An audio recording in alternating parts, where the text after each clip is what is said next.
This video is for the May 11th Going Solo. Go ahead and type your name in your section here. This lesson again focuses on Fish Cheeks by Amy Tan. It is a reading from a previous lesson in the same Going Solo unit.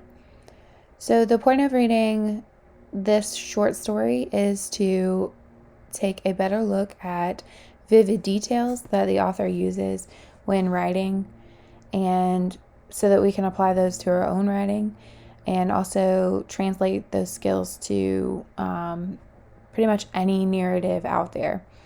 So the more we practice with these skills, the more we understand how to find them in the text. So the last week asked you overall questions about the story, just more reading comprehension questions. And today we're going to look specifically at parts of the story and how the author conveys emotion to you, and how she writes very vivid details. So you'll see the first question here is actually just to summarize or to put the story in your own words. So give me 3 or 4 sentences that explain from beginning to end what the situation is. So we can start here with, in Amy Tan's story, Fish Cheeks.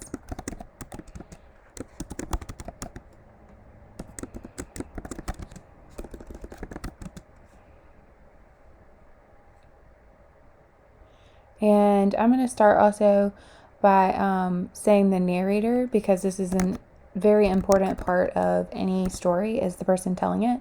So I'm going to start with the narrator, and then I'm going to explain more about the situation that the narrator finds herself in, how her family is, and how she reacts to that towards the end of the sentence. So you want to give some overall details, like what is the problem in the story, and definitely how the story is resolved, and then anything in between.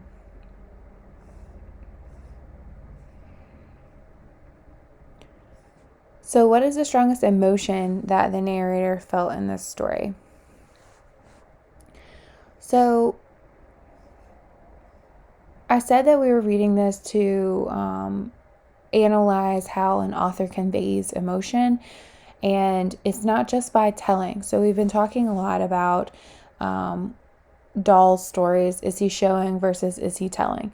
So if we remember that showing is when the author explains how a person feels or what is happening in the text and lets the reader make their own determination. So maybe someone's cheeks are red, and that means that they're embarrassed. But the author doesn't say she was embarrassed. The author says the cheeks were red. So we're supposed to take that and we're supposed to interpret that.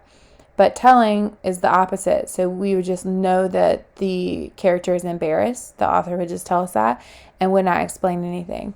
So the strongest emotion, it might not tell us that whatever she is, if she's angry, if she's sad, is she happy, it might not come out and say it, but we can look for details in the text that would indicate those things to us. So we want to know what the emotion that Amy felt is, and then what emotion did you feel as the reader? Those are 2 separate questions. Be sure that you're distinctly saying, this is how Amy feels. Amy is the narrator. So we might look for details. When she found out that her family had invited her over, she asked a lot of questions. What would they think of our shabby Chinese Christmas? What would he think of our noisy? So what does that feeling give you where it would be a terrible disappointment for someone else? After she finds out that he's invited, what is she feeling here when she's like, oh my goodness, I can't believe my parents just invited them. What is he going to think about all of these things about our family that are different from his family? I think that's a very good part of the text to look at, but she also goes through the emotion in the middle here. But then how do you feel for her? So when you're reading this, do you empathize with her? Are you sad for her? Do you feel like she is silly to worry about these things, and which part of the story. So on both of these, you need a claim and you need evidence. So I'm going to help you with some sentence starters here.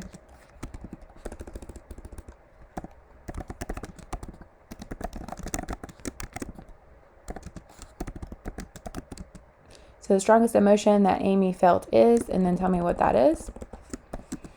And then I can tell. And then repeat the emotion.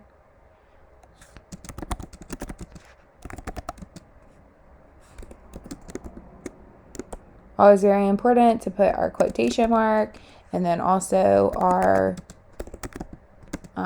citation. And here you can just put tan because this is a one page. If it's printed, you might have more than that, but we'll just put tan next to it.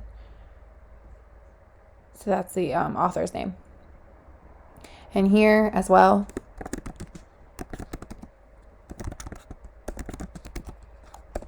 and your because statement is going to look a little different here.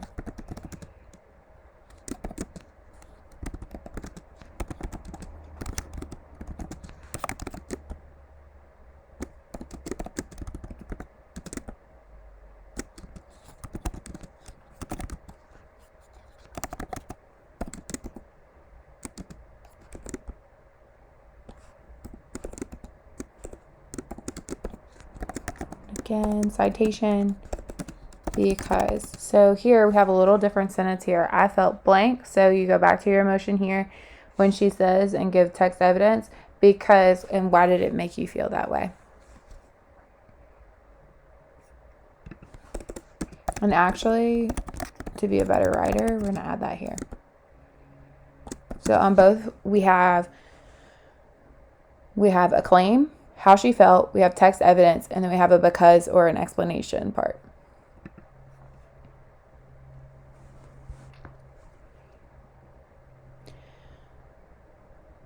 Okay, so here on the next question is, what character do you think is important other than Amy? So who has a very central part of the story and why? So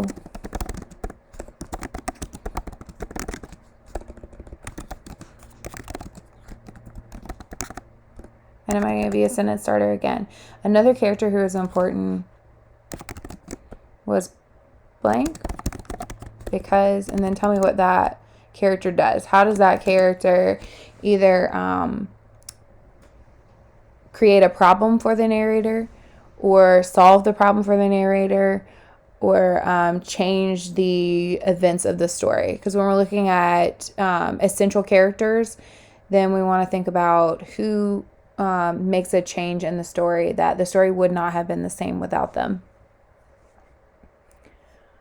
Okay, so your directions on number 5 are to reread the story and find 2 places where Tan slows down. So Tan again is the author. She slows down and zooms in and gives precise descriptions. Identify each moment and when and what happens. So when we're thinking about slowing down, this was last week in reading the war narrative by Dahl. He takes a lot of moments and he doesn't just gloss over it. He goes into very specific details. So here we're looking for times when Amy Tan really stops, like giving you basic events, and then she zooms into one moment and like makes you feel every single thing in that one moment. So you have to do 2, and I'm going to help you find the first one. So here in the very beginning, she's saying, okay, well, they invited these people over. I thought, what would they feel? It's a very general idea here.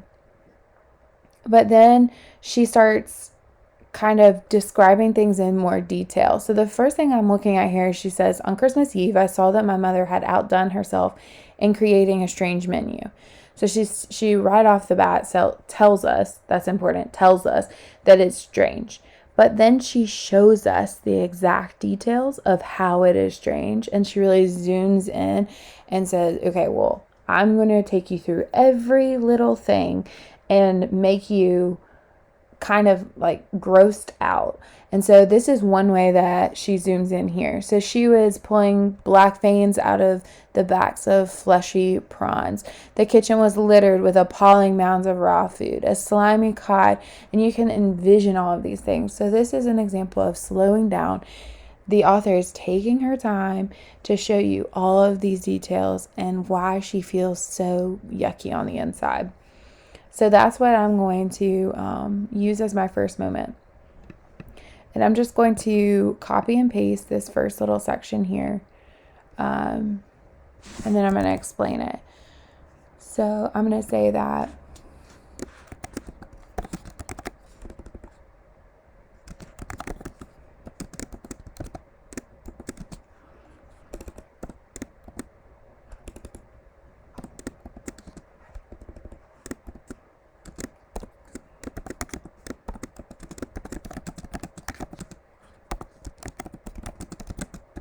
so the first thing I'm going to do is always copy and paste my quotation, use my citation here, and then explain how this is an example of her zooming in.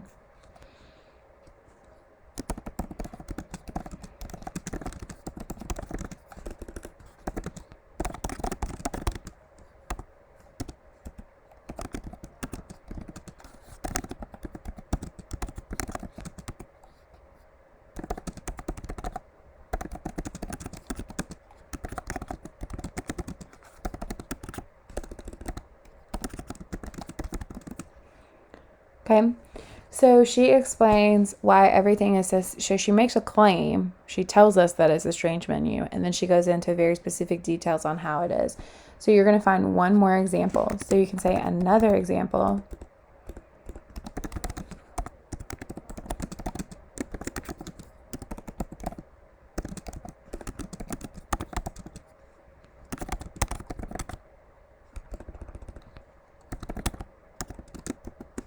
And then give me an example here, and then tell me why that is an example.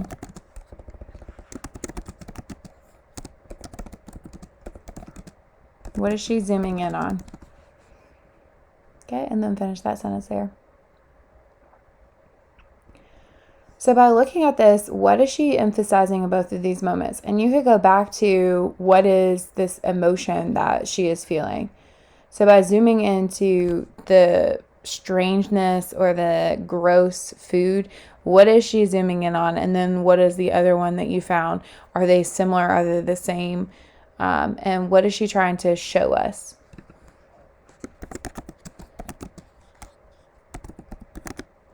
So we're again just going to take our question and we're going to make it a statement. We're going to say Tan emphasizes blank when she, and then finish that sentence with what she's describing. So I've kind of already done this work on number 7, right? Find sensory details that Tan uses to describe the food and copy a vivid description here. Try not to use what you've already used here. There are plenty of examples of zooming into this food, basically found in this paragraph here. So, and this paragraph down here. So try to find a different example to copy here. So how does Tan want her reader to feel when reading this description? How can you tell? So again, we're just building on the questions that we've already asked. Like, how do you feel when you're reading this? And now we're breaking it down into, okay, well, she used this specific words to describe the food, and that makes the reader feel what way? What does the reader feel because Tan has used this vivid description?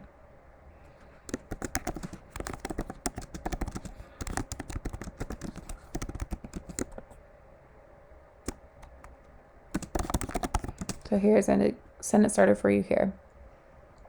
So this is the answer to question, the first part of the question, and then this is how can you tell because, and then give an explanation. Why do you think that she chooses these details, and why do you think she wants her reader to feel that particular emotion? So what is the connection between what the reader feels and what Amy feels when she's at the dinner? Do they feel similar? Does the reader feel similar to the speaker?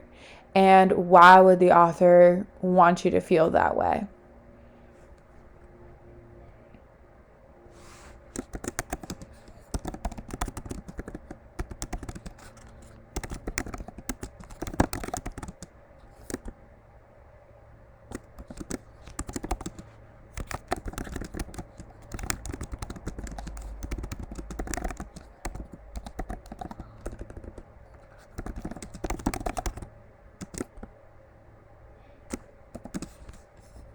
Okay, and we have the last question here, and these are just examples from the text, and it will only select one. But which one of these gave you the strongest reaction? Which one of these made you say, oh, that grosses me out? Okay, and if you need any more help, just send me a message.